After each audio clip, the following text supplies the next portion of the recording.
역대상 16장. 그들이 하나님의 궤를 들어다가 다윗이 궤를 두려고 쳐놓은 장막 안에 궤를 옮겨놓고 나서 하나님 앞에 번제와 화목제를 드렸다. 다윗은 번제와 화목제를 드리고 나서 주님의 이름으로 백성에게 복을 빌어주고 온 이스라엘 사람에게 남녀를 가리지 않고 각 사람에게 빵 1개와 고기 1점과 건포도 과자 1개씩을 나누어 주었다. 다윗이 레위 사람을 임명하여 주님의 궤 앞에서 섬기며 주 이스라엘의 하나님을 기리며 감사하며 찬양하게 하였다. 그 우두머리는 아삽이며 그 밑에 스가랴와 여이엘과 스미라목과 여이엘과 마띠디아와 엘리압과 브나야와 오베데돔과 여이엘이 있었다. 이들은 검은고와 수금을 타고 아삽은 심벌들을 우렁차게 쳤다. 제사장 브나야와 야하시엘은 하나님의 언약궤 앞에서 항상 나팔을 불었다. 그날에 처음으로 다윗이 아삽과 그 동료들을 시켜 주님께 감사를 드리게 하였다. 너희는 주님께 감사하면서 그의 이름을 불러라. 그가 하신 일을 만민에게 알려라. 그에게 노래하면서 그를 찬양하면서 그가 이루신 놀라운 일들을 전하여라. 그의 거룩하신 이름을 찬양하여라. 주님을 찾는 이들은 기뻐하여라. 주님을 찾고 그의 능력을 힘써 사모하고 언제나 그의 얼굴을 찾아 예배하여라. 주님께서 이루신 놀라운 일을 기억하여라. 그 이적을 기억하고 내리신 판단을 생각하여라. 그의 종 이스라엘의 자손아, 그가 택하신 야곱의 자손아, 그가 바로 주 우리의 하나님이시다. 그가 온 세상을 다스리신다. 그는 맺으신 언약을 영원히 기억하시며 자손 수천 대에 이루어지도록 기억하신다. 그것은 곧 아브라함과 맺으신 언약이요, 이삭에게 하신 맹세요, 야곱에게 세우신 율례요, 이스라엘에게 지켜주실 영원한 언약이다. 주님께서는 내가 이 가나안 땅을 너희에게 줄 것이다 하고 말씀하셨다. 그때 너희의 수요가 극히 적었고 그 땅에서 나그네로 있었으며 이 민족에게서 저 민족에게로, 이 나라에서 다른 나라 백성에게로 떠돌아다녔다. 그러나 그때 주님께서는 아무도 너희를 억누르지 못하게 하셨고 너희를 두고 왕들에게 경고하시기를 내가 기름 부어 세운 사람에게 손을 대지 말며 나의 예언자들을 해하지 말아라 하셨다. 온 땅아 주님께 노래하여라. 그의 구원을 날마다 전하여라. 그의 영광을 만국에 알리고 그가 일으키신 기적을 만민에게 알려라. 주님은 위대하시니 그지없이 찬양 받으실 분이시다. 어떤 신들보다 더 두려워해야 할 분이시다. 만방의 모든 백성이 만든 신은 헛된 우상이지만 주님은 하늘을 지으신 분이시다. 주님 앞에는 위엄과 영광이 있고 그의 처소에는 권능과 즐거움이 있다. 만방의 민족들아, 주님의 영광과 권능을 찬양하여라. 주님의 이름에 어울리는 영광을 주님께 돌리어라. 예물을 들고 그 앞에 들어가거라. 거룩한 옷을 입고 주님께 경배하여라. 온 땅아 그의 앞에서 떨어라. 세계는 굳게 서서 흔들리지 않는다. 하늘은 즐거워하고 땅은 기뻐서 외치며 주님께서 통치하신다고 만국에 알릴 것이다. 바다와 거기에 가득 찬 것들도 다 크게 외쳐라. 들과 거기에 있는 모든 것들도 다 기뻐하며 뛰어라. 주님께서 땅을 심판하러 오실 것이니 숲속의 나무들도 주님 앞에서 즐거이 노래할 것이다. 주님께 감사하여라. 그는 선하시며 그의 인자하심은 영원하시다. 너희는 부르짖어라. 우리 구원의 하나님, 우리를 구원하여 주십시오. 여러 나라에 흩어진 우리를 모아서 건져 주십시오.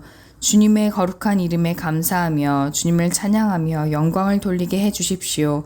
주 이스라엘의 하나님, 영원토록 찬송을 받아 주십시오. 그러자 온 백성은 아멘으로 응답하고 주님을 찬양하였다.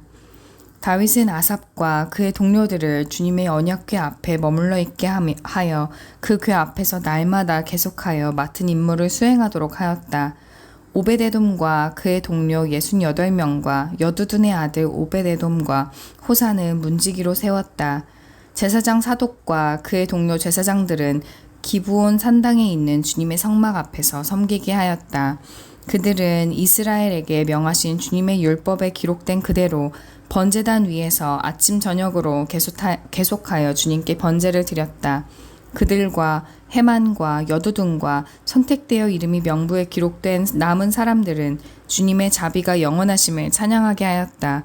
또 그들과 함께 헤만과 여두두는 나팔을 불고 심벌지를 치며 하나님을 찬양하는 악기를 우렁차게 연주하도록 하였다. 그리고 여두둔의 아들은 문지기로 세웠다. 그런 다음에 온 백성이 각각 자기의 집으로 돌아갔고 다윗도 자기의 집안 식구들에게 복을 빌어주려고 왕궁으로 돌아갔다. 17장.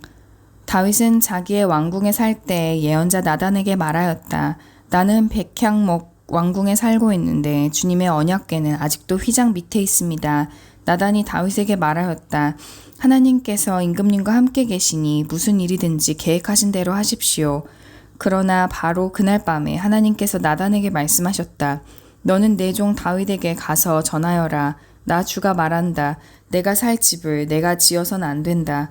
내가 이스라엘을 이끌어낸 날로부터 오늘까지 나는 어떤 집에서도 살지 아니하고 이 장막에서 저 장막으로 이 성막에서 저 성막으로 옮겨다니며 지냈다. 내가 온 이스라엘과 함께 옮겨다닌 모든 곳에서 내가 내 백성을 돌보라고 명한 이스라엘의 어떤 사사에게 나에게 백향목 집을 지어주지 않은 것을 두고 말한 적이 있느냐. 그러므로 이제 너는 내 종 다윗에게 전하여라. 나 만군의 주가 말한다. 양떼를 따라다니던 너를 목장에서 데려다가 내 백성 이스라엘의 통치자로 삼은 것은 바로 나다. 나는 내가 어디로 가든지 언제나 너와 함께 있어서 내 모든 원수를 내 앞에서 물리쳐 주었다. 나는 이제 내 이름을 이 세상에서 위대한 사람들의 이름과 같이 빛나게 해주겠다. 이제 내가 한 곳을 정하여 거기에 내 백성 이스라엘을 심어 그들이 자기의 땅에서 자리 잡고 살면서 다시는 옮겨 다닐 필요가 없도록 하고 이전과 같이 악한 사람들에게 억압을 받는 일도 없도록 하겠다. 이전에 내가 내 백성 이스라엘에게 사사들을 세워준 때와는 달리 내가 내 모든 적을 굴복시키겠다. 그뿐만 아니라 나 주가 내 집안을 한 왕조로 세우겠다는 것을 이제 내게 선언한다. 내 생애가 다하여서 내가 너의 조상에게로 돌아가게 되면 내가 내 몸에서 나올 내 아들에게 가운데서 하나를 후계자로 세워 그 나라를 튼튼하게 하겠다. 바로 그가 내게 집을 지어줄 것이며 나는 그의 왕위를 영원토록 튼튼하게 해주겠다. 나는 그의 아버지가 되고 그는 나의 아들이 될 것이다. 내가 내 선임자에게서는 내 총애를 거두었지만 그에게서는 내 총애를 거두지 아니하겠다. 오히려 내가 그를 내 집과 내 나라 위에 영원히 세워서 그의 왕위가 영원히 튼튼하게 서게 하겠다.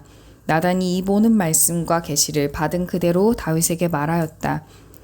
다윗 왕이 성막으로 들어가서 주님 앞에 꿇어앉아 이렇게 기도하였다. 주 하나님, 내가 누구이며 내 집안이 무엇이기에 주님께서 나를 이러한 자리에까지 오르게 해주셨습니까? 하나님, 그런데도 주님께서는 이것도 오히려 부족하게 여기시고 주님의 종의 집안에 있을 먼 장래의 일까지 말씀해 주셨습니다. 주 하나님, 주님께서는 나를 존귀하게 만드셨습니다. 주님께서 주의 종을 아시고 주님의 종을 영화롭게 해주셨는데 이 다윗이 주님께 무슨 말씀을 더 드릴 필요가 있겠습니까? 주님께서는 주님의 종을 살피시어 주님께서 세우신 뜻과 목적대로 하셨습니다. 주님께서 이처럼 크나큰 일을 하시고 이 모든 일을 알려주셨습니다. 주님, 우리의 귀로 다 들어보았습니다만 주님과 같은 분이 또 계시다는 말을 들어본 적이 없고 주님 밖에 또 다른 하나님이 있다는 말도 들어본 적이 없습니다. 이 세상에서 어떤 민족이 주님의 백성 이스라엘과 같겠습니까? 하나님이 직접 찾아가셔서 이스라엘을 구하여 내시고 주님의 백성으로 삼아서 주님의 명성을 드러내셨습니다. 그들을 이스라엘에서 구하여 내시려고 크고 놀라운 일을 하셨고 주님의 백성이 보는 앞에서 뭇 민족을 쫓아내셨습니다. 주님께서는 이렇게 주님의 백성 이스라엘을 영원히 주님의 백성으로 삼으셨고 주님께서 그들의 하나님이 되셨습니다. 주님께서 주님의 종과 이 종의 집안에 약속하여 주신 말씀이 영원토록 이루어지게 해주십시오. 주님께서 말씀하신 대로 해주십시오.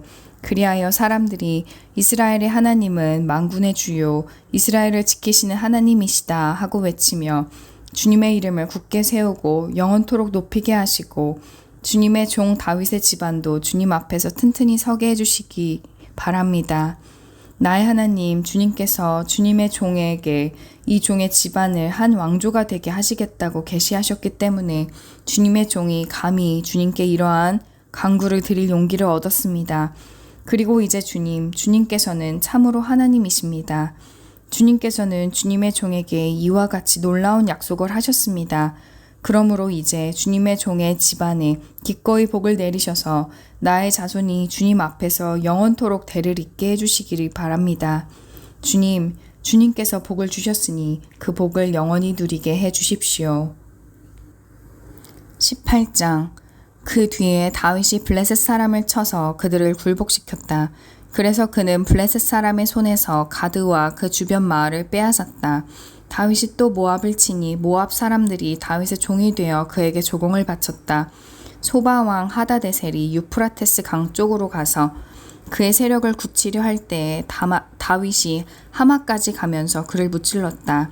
다윗은 그에게서 병거 1000대를 빼앗고 기마병 7000명과 보병 20000명을 포로로 사로잡았다. 다윗은 또 병거를 끄는 말 가운데서도 백필만 남겨놓고 나머지는 모조리 다리의 힘줄을 끊어버렸다. 다마스쿠스의 시리아 사람들이 소바왕 하다데셀을 도우려고 군대를 보내자 다윗은 시리아 사람 22,000명을 쳐 죽였다. 그리고 다윗이 시리아의 다마스쿠스에 주둔군을 두니 시리아도 다윗의 종이 되어 그에게 조공을 바쳤다. 다윗이 어느 곳으로 출전하든지 주님께서 그에게 승리를 안겨주셨다.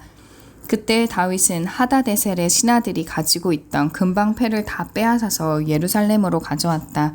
또 다윗은 하다데셀의 두 성읍 디브핫과 군에서 노쇠를 아주 많이 빼앗아 왔다. 이것으로 솔로몬이 바다 모양 물통과 기둥과 녹그릇을 만들었다. 하맛 왕 도이는 다윗이 소바 왕 하다데셀의 온 군대를 쳐서 이겼다는 소식을 들었다. 그는 자기의 아들 요람을 다윗 왕에게 보내어 무난하게 하고 다윗이 하다데셀과 싸워서 이긴 것을 축하하게 하였다. 하다데셀은 도이와 서로 싸우는 사이였다. 요람은 금과 은과 노수로 만든 물건들을 가져왔다.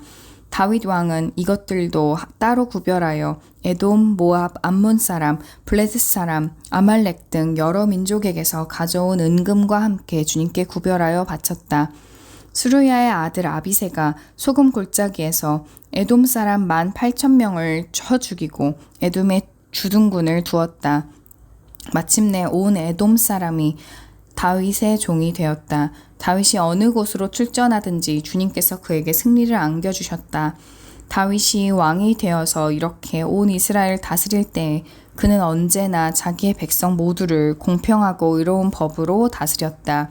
수르의 아들 요압은 군 사령관이 되고 아힐롯의 아들 여호사밧은 역사 기록관이 되고 아히두베의 아들 사독과 아비아달의 아들 아히멜렉은 제사장이 되고 사워사는 서기관이 되고 여호야다의 아들 브나야는 그렛 사람과 블렛 사람의 지휘관이 되었다. 다윗의 아들들은 왕을 모시는 대신이 되었다. 아멘. 사도행전 28장. 우리가 안전하게 목숨을 구한 뒤에야 비로소 그곳이 몰타섬이라는 것을 알았다. 섬 사람들이 우리에게 특별한 친절을 베풀어 주었다. 비가 내린 뒤라서 날씨가 추웠으므로 그들은 불을 피워서 우리를 맞아 주었다. 바울이 나뭇가지를 한 알은 모아다가 불에 넣으니 뜨거운 기운 때문에 독사가 한 마리 튀어나와서 바울의 손에 달라붙었다. 섬 사람들이 그 뱀이 바울의 손에 매달려 있는 것을 보고 이 사람은 틀림없이 살인자이다. 바다에서는 살아나왔지만 정의의 여신이 그를 그대로 살려두지 않는다 하고 서로 말하였다. 그런데 바울은 그 뱀을 불 속에 떨어버리고 아무런 해도 입지 않았다. 섬 사람들은 그가 살이 부어오르거나 당장 쓰러져 죽으려니 하고 생각하면서 기다렸다. 그런데 오랫동안 기다려도 그에게 아무런 이상이 생기지 않자 그들은 생각을 바꾸어서 그를 신이라고 하였다. 그 근처에 그 섬의 추장인 보블리오가 농장을 가지고 있었다. 그가 우리를 그리로 초대해서 사흘 동안 친절하게 대답해 주었다. 마침 보블리오의 아버지가 열병과 이질에 걸려서 병석에 누워 있었다. 그래서 바울은 들어가서 기도하고 그에게 손을 얹어서 낫게 해주었다. 이런 일이 일어나니 그 섬에서 병을 앓고 있는 다른 사람도 찾아와서 고침을 받았다. 그들은 극진한 예로 우리를 대하여 주었고 우리가 떠날 때에는 우리에게 필요한 물건들을 배에다가 실어 주었다. 석 달 뒤에 우리는 그 섬에서 겨울을 난 디오스구로라는 이름이 붙은 알렉산드리아 배를 타고 떠났다. 우리는 수라고사에 입항하여 사흘 동안 머물고 그곳을 떠나 빙 돌아서 레기온에 다다랐다. 그런데 하루가 지나자 남풍이 불어왔으므로 우리는 이틀 만에 보디올에 이르렀다. 우리는 거기서 신도들을 만나서 그들의 초청을 받고 이래 동안 함께 지냈다. 그런 다음에 드디어 우리는 로마로 갔다. 거기 신도들이 우리 소식을 듣고서 아피온 광장과 트레스 마을까지 우리를 맞으러 나왔다. 바울은 그들을 보고 하나님께 감사를 드리고 용기를 얻었다. 우리가 로마에 들어갔을 때 바울은 그를 지키는 병사 한 사람과 함께 따로 지내도 된다는 허락을 받았다. 사흘 뒤에 바울은 그곳 유대인 지도자들을 불러 모았다. 그들이 모였을 때 바울은 이렇게 말하였다. 동포 여러분, 나는 우리 결례와 조상들이 전하여 준 풍속을 거스르는 일이 한 적이 없습니다. 그런데도 나는 죄수가 되어서 예루살렘에서 로마 사람의 손에 넘겨졌습니다. 로마 사람은 나를 신문하여 보았으나 사형에 처할 만한 아무런 근거가 없으므로 나를 놓아주려고 하였습니다. 그러나 유대 사람이 반대하는 바람에 하는 수 없이 내가 황제에게 상소한 것입니다. 나는 절대로 내 민족을 고발하려는 것이 아니었습니다. 이런 까닭으로 나는 여러분을 뵙고 말씀드리려고 여러분을 오시라고 청한 것입니다. 내가 이렇게 쇠사슬에 매여 있는 것은 이스라엘의 소망 때문입니다. 그들이 바울에게 말하였다. 우리는 아직 유대로부터 당신에 관한 편지를 받은 일도 없고 동포들 가운데서 아무도 여기에 와서 당신에 대하여 나쁘게 말하거나 소문을 낸 일이 없습니다. 우리는 당신에게서 당신의 생각을 들어보고 싶습니다. 이 종파에 대하여 우리가 아는 것은 어디서나 이 종파를 반대하는 소리가 높다는 것입니다. 그들은 바울과 만날 날짜를 정하였다. 그 날에 더 많은 사람이 바울의 숙소로 찾아왔다. 그는 아침부터 저녁까지 그들에게 하나님 나라를 엄숙히 증언하고 모세의 율법과 예언자의 말을 가지고 예수에 관하여 그들을 설득하면서 그의 속내를 터놓았다. 더러는 그의 말을 받아들였으나 더러는 믿지 않았다. 그들이 이렇게 견해가 서로 엇갈린 채로 흩어질 때에 바울은 이런 말을 한마디 하였다. 성령께서 예언자 이사야를 통하여 여러분의 조상에게 하신 말씀은 적절합니다. 곧 이런 말씀입니다. 이 백성에게 가서 말하여라. 너희가 듣기는 들어도 깨닫지 못하고 보기는 보아도 알지 못한다. 이 백성의 마음이 무디어지고 귀가 먹고 눈이 감기어 있다. 이는 그들로 하여금 눈으로 보지 못하게 하고 귀로 듣지 못하게 하고 마음으로 깨닫지 못하게 하고 돌아서지 못하게 하여 내가 그들을 고쳐주지 않으려는 것이다. 그러므로 여러분은 하나님의 이 구원의 소식이 이방 사람에게 전파되었음을 알아야 합니다. 그들이야말로 그것을 듣고 받아들일 것입니다. 바울은 자기가 얻은 셋집에서 꼭 2해 동안 지내면서 자기를 찾아오는 모든 사람을 맞아들였다. 그는 아무런 방해도 받지 않고 아주 담대하게 하나님 나라를 전하고 주 예수 그리스도에 관한 일들을 가르쳤다. 아멘. 시편 117편. 너희 모든 나라들아 주님을 찬송하며 너희 모든 백성들아 그를 칭송하여라. 우리에게 향하신 주님의 인자하심이 크고 주님의 진실하심은 영원하다. 할렐루야. 아멘.